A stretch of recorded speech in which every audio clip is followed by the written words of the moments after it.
You know, sometimes on this programme I just have to laugh out loud at the things that I'm seeing in the best possible way. So that was Ty Segall live in session with the Bell and Void. Ty, welcome back to the programme, mate. Thank you, Mark. Before we go any further, would you mind just introducing your fabulous band to the world, please? Indeed. Michael Cronin on the bass, everyone. Mr. Hello. Michael Cronin. Evan Burrows on the drums, Yay. everyone. Mr. Ben Boy on the piano Whoop, today. whoop. And that's Emmett Kelly on the guitar. On the whistle, and Ty Segall, of course. And so, just sounding incredible. We'll get to the music that you're making in a moment. But for the album then, Ty, Three Bells. So, what was it that kind of instigated the album? Did anything particularly drive you to it? Because, you know, the first time that we met, we discussed this earlier on, would have been 2012, the July of. And you came in and you did what you did at that point in time. Lots of short songs. I went to see you playing at the Night and Day Cafe. More short songs. 2 versions of Paranoid in the encores we discussed. But they have expanded as time's gone by. Naturally, the band progresses in different ways. But if you look at the Void there, do you know what sprung to mind as you were playing it on that particular point?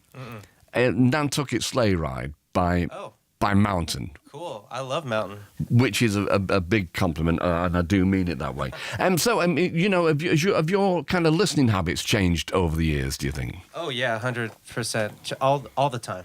All the time, yeah. I think, you know, but I mean, I think we were more excited to play loud and fast and quick and just get in and out and kind of blast people. And now it's more fun to have peaks and valleys and dynamics and things changing all the time. Yeah, it would be wrong to not change, wouldn't it? And of course, we know you've got your own studio, and so at what point for you does that, like, if you got a record, if you go downstairs into your studio or upstairs, and you're just tootling away, and at what point do you think that you look at it and think, actually, this has just come together? I've got an album, but it's going to be Ty Segall. It's not going to be Fuzz or Gogs or you know.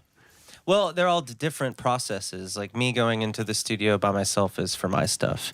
And then when I meet up with Charles and Chad, that's Fuzz stuff. And when I meet up with the Gogs guys, it's, I mean, you know, we all bring ideas to the table for the different projects, but I never like write a song completely and bring it to, you know, Fuzz or something like that. There's always the collaborative element there, you know, right, with the different bands, you know. Sure, yeah. Absolutely, okay. And so, and working on the album, you didn't produce it on your own, did you? Nope. Cooper Crane, he recorded it, and Matt Littlejohn did a song with everybody live, and I did maybe, I don't remember, maybe 6 by myself or 5 by myself. So it was cool. It was a bunch of different sessions that kind of created one big thing. Right. But Cooper was really heavy-handed with it, and he mixed a lot of it with me and co-produced it. Sure, okay.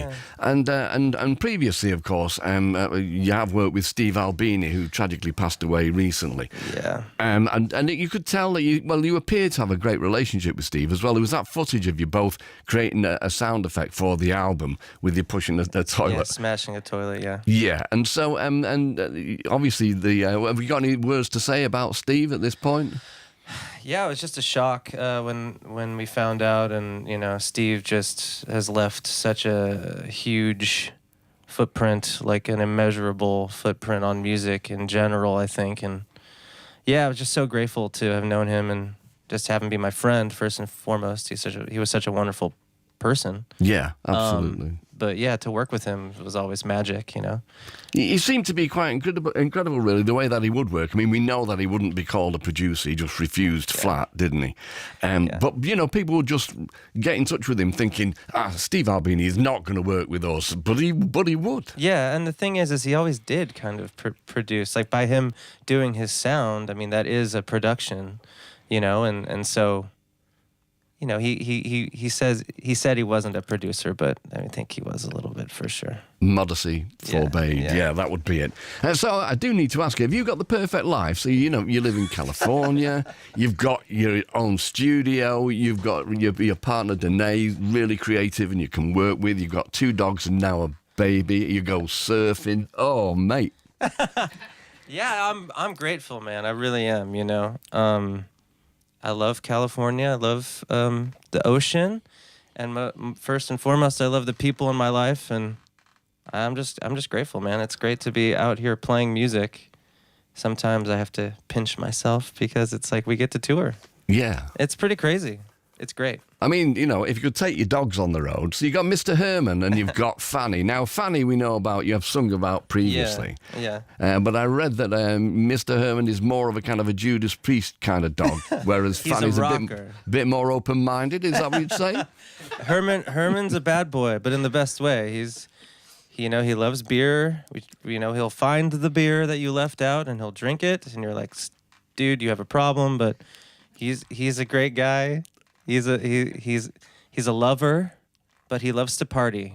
Wow. Number one, he loves to party, Mr. Herman. Okay, well, I think you should find room for him on the tour, but I mean, of course, you know, it's not always that easy. He should be the MC for our show. Absolutely. So, yeah, I mean, as this goes out, I'll be watching you performing live at the Century Hall in Manchester, and this is a pre-recorded programme, so that's if anybody was confused at that point in time. But we need to get one more song out of you, and then I will also read out the tour dates. And so, Ty Segall and band, what are you going to do for us next? This is Mr. Herman's song. This is My Best Friend. Fabulous.